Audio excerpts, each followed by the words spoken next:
Our protagonist is Nanju, the grandson of a renowned master known for her precise divinations of good and bad omens, which earned her widespread fame.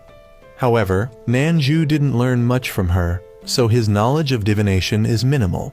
His grandmother passed away some time ago, and as the new year approaches, Nanju finally returns to her home. Upon entering, he encounters Situ, a neighbor and friend who had been watching over the house for him in his absence. Nanju wonders why his grandmother's house seems to have turned into a gathering place, and Situ explains that the neighbors, knowing of Nanju's impending return, have been using the house as a spot to chat occasionally. Both the neighbors and Situ hope Nanju will carry on his grandmother's legacy and provide predictions for them. However, Nanju candidly admits he knows very little about divination. Situ questions what Nanju plans to do for a living if he can't take up the trade, reminding him of the significant debts from his grandmother's hospital stay. Nanju insists he will figure things out on his own, but Situ argues that divination is an easy way to earn money. With some effort and learning, Nanju could stabilize his life, so why not give it a try? Nanju, frustrated, tells Situ to stop nagging and go home. Before leaving, Situ leaves some feng shui books for Nanju to study and schedules a meeting the next day with one of his clients, warning that if Nanju doesn't show up, Situ won't leave. Realizing he has no choice, Nanju begins rummaging through his grandmother's belongings to find something useful. That evening, he reads through a few of her books, but the power suddenly goes out. Lighting a candle to continue reading, he finds the books quite complex. However, one book includes hand gestures for him to mimic. As he attempts to follow along, a nearby calendar mysteriously starts to move, even though there's no wind. Reading aloud and performing the hand gestures described, something extraordinary happens. A boy carrying a carp emerges from the calendar. The boy introduces himself as the calendar spirit and asks if Nanju is his grandmother's successor. Nanju, who only knew his grandmother as a feng shui master, is shocked to learn that she was also a Lai Shi. According to the calendar spirit, Lai Shi are chosen by the calendar of heaven and earth, an artifact created by an emperor that predicts all future events. The calendar spirit, like the boy, was born from human festivals and worship. There are 9 calendar spirits in total, and the calendar of heaven and earth has already informed them that Nanju is the new Lai Shi. The next morning, Nanju wakes up, thinking everything was a dream. But hearing sounds outside, he checks and finds the calendar spirit boy there, confirming that last night's encounter was real. The boy introduces himself as Zionayan, the calendar spirit representing New Year celebrations. While reading one of his grandmother's books, Nanju learns about the existence of evil spirits, entities born from humans' negative emotions.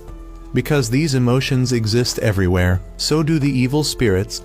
Ordinary people cannot see them, but Lai Shi like Nanju can. Most misfortunes in people's lives are caused by the mischief of these spirits. Later, Zionayan smells something delicious and discovers Nanju has cooked a dish. However, he is instantly disheartened when he sees the dish is fish head curry. The issue isn't the taste, it's that the fish is Zionayan's carp. Zionayan demands compensation, and Nanju, realizing his mistake, offers a turtle as a replacement. Of course, Zionayan rejects this. That afternoon, Nanju accompanies Situ to meet a client. This client immediately notices that Nanju doesn't resemble the feng shui master Situ has brought in before and doubts his abilities. The client Nanju meets is responsible for constructing a bridge, but the project has been plagued with delays due to ongoing issues. Nanju soon discovers that evil spirits have been troubling the client. He warns the man that something will happen to him that night. Just then, a phone call from the construction site reports another incident with the bridge. The three head to the bridge, and the client and Situ leave Nanju alone to deal with the spirits. Nanju takes out the calendar of heaven and earth to summon Zionayan. After an impressively dramatic summoning ritual, Zionayan appears. Though he now has a new fish, he still demands compensation from Nanju, and even throws Nanju's turtle into the river. blaming him for the rebirth and diminished size of his fish.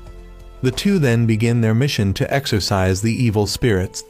Xiao Nian uses water bullets to attack the spirits, while Nanju wields powers granted by the calendar of heaven and earth.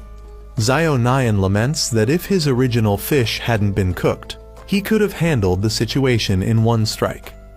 However, after some time, Xiao Nian's fish runs out of energy and faints. Realizing it's past midnight, Xiao Nian notes that his shift has ended and vanishes. Left alone, Nanju is quickly surrounded by evil spirits. Suddenly, a fireball descends from the sky, dispersing the spirits. A new calendar spirit appears, accompanied by a lion that rushes toward Nanju not to attack, but to assist the spirit in fighting the evil spirits. Nanju is dragged away by the spirits, forcing the new spirit to intervene. With swift sword strikes imbued with flames, the spirit eliminates the evil spirits. As the situation worsens, he unleashes a powerful attack to swiftly annihilate them. Nanju recognizes the spirit as Lawang, the calendar spirit representing New Year's Eve. Lawang behaves oddly and warns Nanju to leave the area immediately. Back home, Nanju brews tea and notices a strange dog. Lawang explains it's his Nyan beast, a stray he adopted. While Nanju is inside making tea, Lawang suddenly becomes darkened and attacks him. Regaining his senses, Lawang apologizes, but Nanju suspects something is wrong. He summons Xiao Nian to learn more. Xiao Nian explains that Lawang is usually gentle, but Nanju sees him as a ticking time bomb. Chu's eyes condition results from guarding New Year's Eve, a time when evil spirits are most active, causing his body to absorb evil mist, which makes his behavior unpredictable. Xiao Nian flees, leaving Nanju alone with a kitchen knife as Lawang vanishes, leaving behind a broken window. The next morning, New Year's Eve arrives. Lawang's dog wakes Nanju, but Lawang is nowhere to be found. A knock at the door startles Nanju, who grabs a rolling pin for protection. It turns out to be two neighborhood kids wishing him a happy new year. The boys reveal the neighborhood plans to host a New Year's party that night. Nanju suggests they hold it at his place. He asks the boy in the blue shirt about his parents, and the child sadly explains they're working far away and haven't returned. Nanju promises to cook something special for him and tells him to keep his head high like a true man. After the kids leave, Lawang returns, saying he has cleared the area of evil spirits. Nanju plans to step out briefly and asks Lawang to stay at the house. The people around started discussing how young parents nowadays are quite irresponsible, often leaving their children at home for the grandparents to take care of. This once again made the boy in the blue shirt feel sad. The boy then tried calling his father to ask if he would come home for the New Year's celebration, but he couldn't reach him. His negative emotions began to manifest into evil spirits. Meanwhile, Nanju drew attention because Lawang, clad in his armor, followed him around in public, causing people to notice. Lawang insisted that it was his duty to protect Nanju at all times. However, the only thing Lawang managed to accomplish was to embarrass Nanju by continually slaying evil spirits born from animals being sold in the supermarket. This led to Nanju receiving piles of compensation bills. Nanju told Lawang outright that he shouldn't interfere with the lives of ordinary people. Just then, Lawang sensed something and suddenly disappeared. The boy in the blue shirt was being bullied by a local thug, who snatched his phone. The boy tried to retrieve it, but the phone accidentally fell and its screen shattered. It was the phone his parents had given him to stay in touch, and now it was broken. The thug ran away but bumped into Lawang, who scared him off with his large sword. Nanju passed by and saw what had happened, so he went to comfort the boy and took him home. That evening, during the party at Nanju's house, the boy sat sullenly in a corner.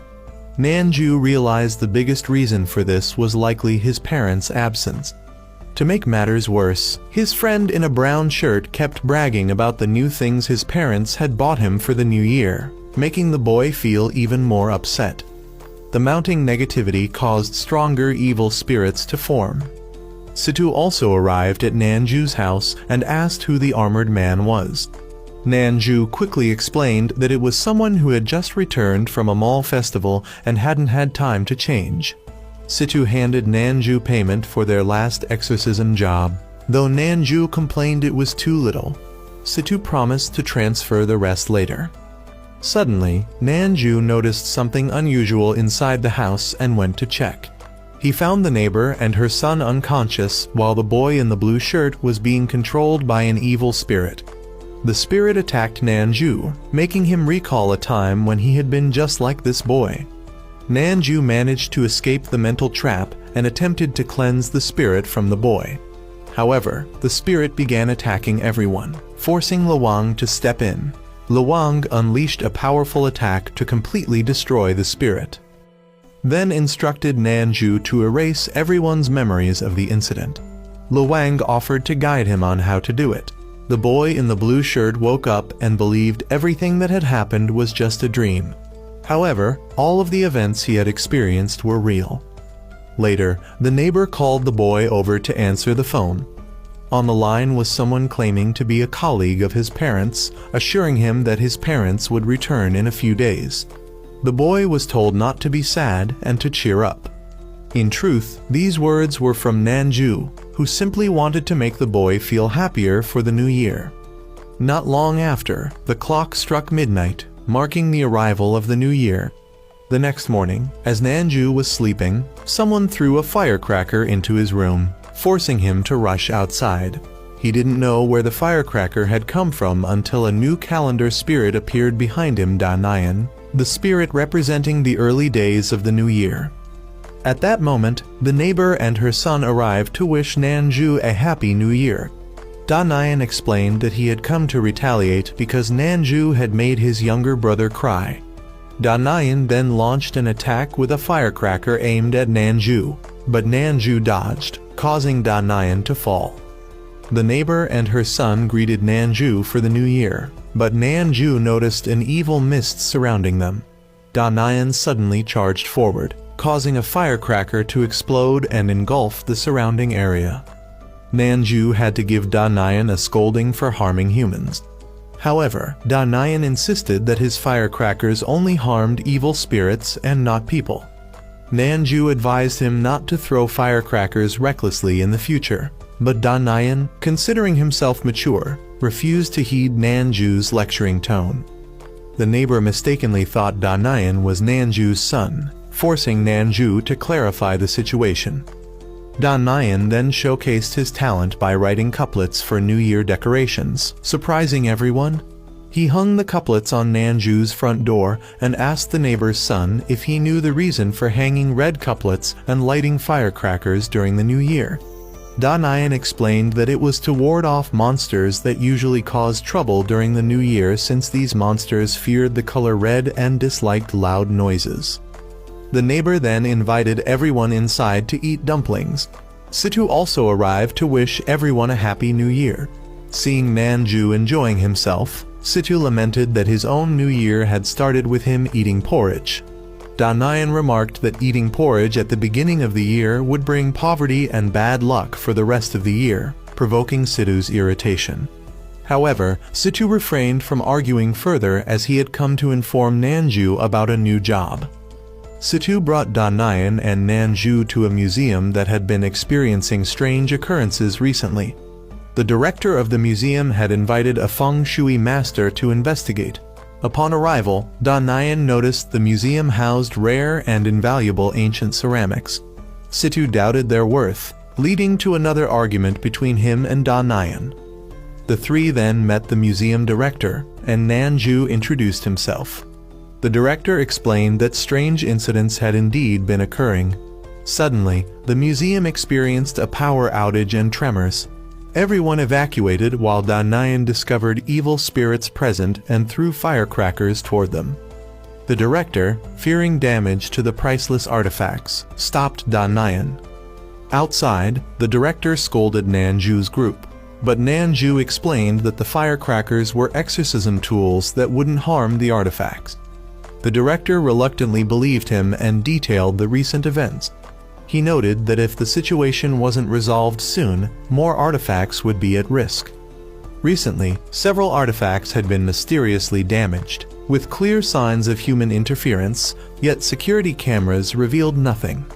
The incidents continued without signs of stopping. Just last night, while the director was patrolling, an antique clock was suddenly destroyed. Desperate, he sought help from Nanju's group. Examining the scene, Da Nian found traces of evil spirits and observed that the damage to 4 specific artifacts formed a ritual array. Nanju proposed staying at the museum that night to confront whatever was causing the disturbances. The director, having no other options, agreed to their plan, emphasizing the importance of these artifacts not for their monetary value but their cultural significance. He wanted to preserve the beauty of ancient culture for future generations. That evening, Nanju and Da Nian worked together to cast protective spells over the artifacts. Only Da Nian could break the spells, ensuring their effectiveness. Soon after, the lights went out and strong winds began howling. A cat suddenly dashed into the museum, attempting to attack the artifacts. Fortunately, Da Nian's protective spells held firm. Both Nanju and Da Nian realized the attacker was a cat, but Da Nian corrected that it was actually an evil spirit. He urged Nanju to protect himself since he wouldn't be able to guard Nanju while fighting. The cat then transformed into a human-like figure, who revealed that they were a spirit born from the countless complaints of people. The figure explained that in China, when people drop objects, they often utter a phrase to ward off bad luck. These utterances had given birth to this spirit. The spirit attempted to attack Nanju, but he used his own magic to shield himself. Da Nian then used a New Year couplet to bind the spirit's hands. However, the spirit confidently declared that there was nothing it couldn't break free from. The fat spirit then used all its strength to knock away Da Nian's firecrackers. The firecrackers caused the protective spell to dissipate, allowing the fat spirit to quickly destroy the vase underneath, completing the ritual array. The vase shattered, sending a beam of light into the sky. The beam summoned dark clouds, and a black dragon appeared in the sky. The fat spirit rejoiced, believing it was close to obtaining a precious treasure. The black dragon descended and merged with Nanju's calendar. The calendar then exhibited a strange phenomenon, producing 3 new ancient artifacts. These artifacts seemed to be the treasures the fat spirit had been pursuing: a book, a scroll, and when Nanju picked up the scroll, he saw an image of Lawang within it. The final treasure was a dragon horn that transformed into a black sword, which landed in Nanju's hand. The next day, the museum director thanked Nanju because the disturbances had ceased. Da Nian praised Nanju's cleverness in swapping the real vase with a fake one. After acquiring the 3 treasures, Nanju brought them back and asked Lawang to examine them. Lawang identified the black sword as belonging to an ancient emperor. As for the ancient script in the book, he admitted he wasn't knowledgeable enough to interpret it. The characters were created by the originator of the calendar of heaven and earth. Nanju read a few words, and Lawang explained they were spells written by the creator. Realizing these were no ordinary spells, Nanju decided to focus on learning how to use them. He then remembered the scroll and opened it to find a painting. Within the painting was an image of Chu Roman 11. After staring at it for a while, Lawang felt a vague sense of familiarity with the depicted scene but experienced a headache when trying to recall more. Nanju told him not to push himself too hard, reminding him that after living for thousands of years, it was natural not to remember everything.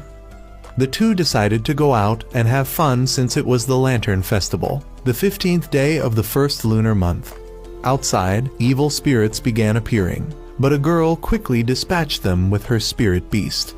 The girl then ran around enjoying the festival, and Nanju and Chu Roman 11 also decided to join the festivities. Nanju asked Lawang about today being Yunzio's festival day and wondered where the celestial calendar for the day might be. He guessed Yunzio was probably out enjoying herself somewhere nearby. Just then, a girl approached Luang, revealing herself to be Yun Zio, the celestial calendar of the day. Despite her playful demeanor, Yun Zio didn't neglect her duty to eliminate evil spirits, earning Nanju's praise. Yun Zio invited Nanju and Luang to join her for some fun. Suddenly, Luang began to lose control of himself again.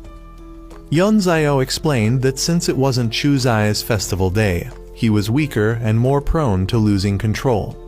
Chu Roman 11 experienced a severe headache and then reverted to a childlike personality. In this state, Chu Roman 11 asked Nanju to buy him candied hawthorns. Yun Zio realized Luang might have been possessed by an evil spirit born from children. Nanju asked the vendor for one skewer of candied hawthorns, but Luang refused it. When asked how many he wanted, Luang declared he wanted all of them and ran off, forcing Nanju to chase after him. Nanju was repeatedly troubled by Luang's childish antics and asked Yun Zio how long it would take for Luang to return to normal. Yun Zio couldn't say for sure, but assured him it wouldn't take too long. Later, Nanju and the two celestial calendars joined in releasing lanterns to make wishes. This reminded Nanju of his grandmother. Yun Zio then invited Nanju to visit a nearby temple to seek a divination lot. At this moment, Luang began showing signs of returning to normal. At the temple, Nanju helped an elderly woman retrieve her fallen divination lot.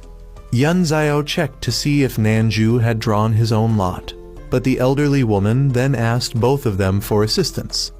They accompanied the elderly woman back to her home, where they were greeted by her grandson. At the house, Nanju noticed that the calendar hadn't been torn for a month, the table was dusty, and belongings seemed packed for moving.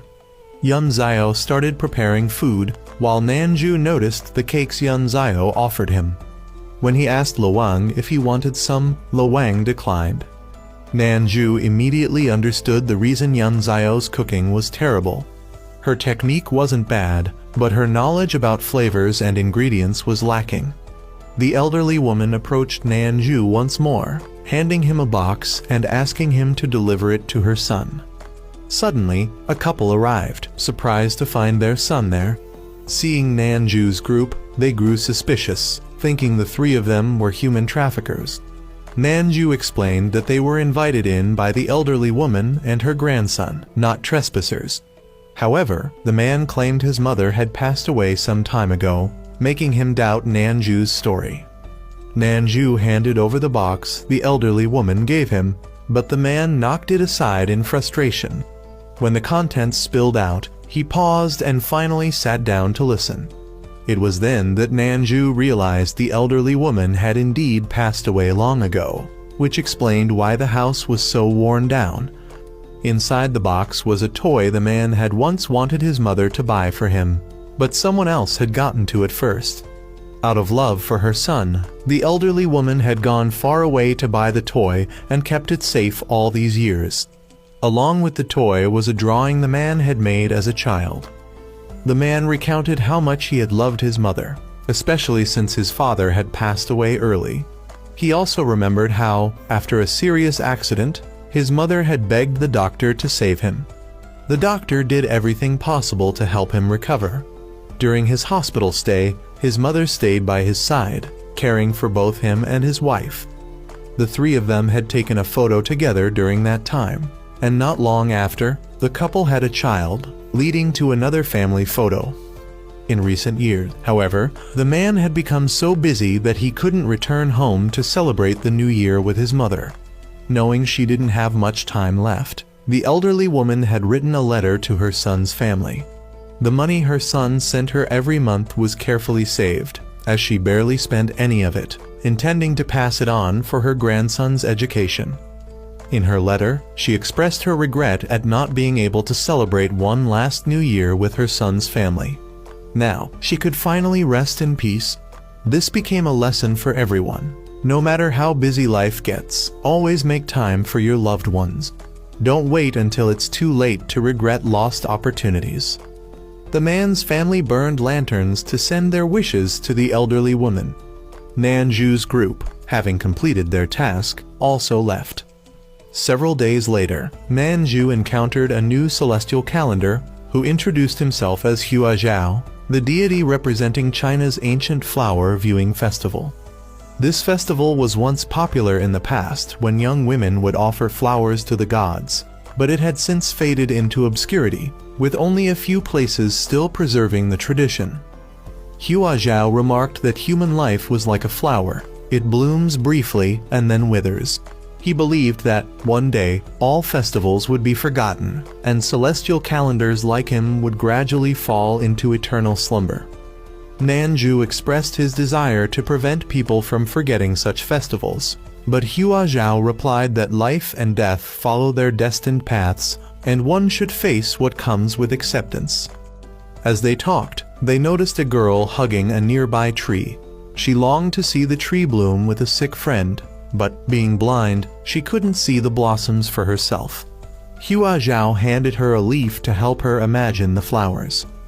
When they asked how she got there, she explained that a friend had accompanied her. That friend turned out to be Situ, who came running but tripped, prompting Nanju to help him up. Situ had a wound on his arm, from which evil spirits suddenly emerged. Hua Zhao quickly healed the wound and Situ introduced the girl as a nin. The two groups chatted for a while before a nin decided to leave. As she and Situ departed, Hua Zhao warned Nanju about the dangerous level of evil mist that had escaped from Situ's wound. However, when Nanju returned, he was puzzled because no evil spirits lingered around Situ. Hua Zhao explained that the evil spirits they encountered that day weren't born from Situ, but were brought there by someone else. However, Hua Zhao did not detect any evil mist on Ning either, so Nanju asked him to check on the situation around her. Not long after, Situ unexpectedly arrived, bringing food for Nanju. Immediately, Nanju knew that Situ must have come because of something related to Ning. In reality, Situ simply felt sorry for Ning. She had lost her eyesight due to an accident, and now her only companion was a dog. He couldn't bear to leave her alone. The dog was also the friend Ning had wanted to take along to see the flowers. Unfortunately, the dog was old and sick, meaning it wouldn't be able to stay by her side much longer. Ning frequently contacted a veterinarian, hoping to extend the dog's life. One day, she went out to buy some supplies, and the store clerk reminded her to be careful, as strange occurrences had been happening at night. After finishing her shopping, she headed home. As she walked into an alley near her house, she suddenly heard the eerie sound of the wind howling. Growing uneasy, she took a step back, just as a man pushing a cart loaded with cardboard boxes passed by. Out of nowhere, a dark figure lunged forward, forcefully knocking over the cart. The boxes were about to fall on Ning when Hua Zhao swiftly cast a spell to protect her. She recognized his voice and asked what had happened, but he brushed it off as a minor accident and assured her that everything was fine. However, Hua Zhao had realized that the appearance of the evil spirits was somehow connected to Ning. Meanwhile, Situ, who had gotten drunk, suddenly admitted that he truly liked Ning. Hua Zhao soon returned to inform Nanju of the situation, but as soon as Situ heard that Ning was in danger, he lost his composure. Hua Zhao left behind a flower branch to protect Ning, and at that moment, she reunited with her guide dog trainer. The trainer had come to advise her to get a new guide dog, as her current one was no longer fit for the job. However, Ning stubbornly refused. By then, her dog had been severely infected by the evil mist and had gone berserk. The protective flower branch activated its effect, forcing Hua Zhao to act first, while Situ and Nanju chased after him. The two of them climbed up to Ning's room, only to find both her and the trainer unconscious. Situ, too, was quickly knocked out by the evil spirits. Hua Zhao, already weakened, could not hold out much longer and was also defeated. Nanju had no choice but to draw his black sword to deal with the situation. With a single strike, he dispelled the evil mist, leaving behind the exhausted dog. Hua Zhao then created an illusion for both the dog and Ning, a space where she could see her dog and witness the blooming flowers she had always longed to admire together with it. In that moment, she realized how selfish she had been, holding on to the dog and causing it prolonged suffering. This realization finally gave the dog peace, allowing it to pass away without regrets. Not long after, Nanju took Sidhu to go flower viewing, where they saw Ning with her new guide dog, also admiring the blossoms. A few days later, a neighboring aunt visited Nanju's house to inform him that today was the Hanshi festival. Several elderly men in the neighborhood wanted to visit and play mahjong at his place, to which he agreed. It was then that he encountered the celestial calendar spirit of the day. The spirit introduced himself as Hanshi and, like Hua Zhao before him, appeared to be in a weakened state. Since guests were about to arrive at Nanju's home, he led Hanshi outside for a conversation. Hanshi explained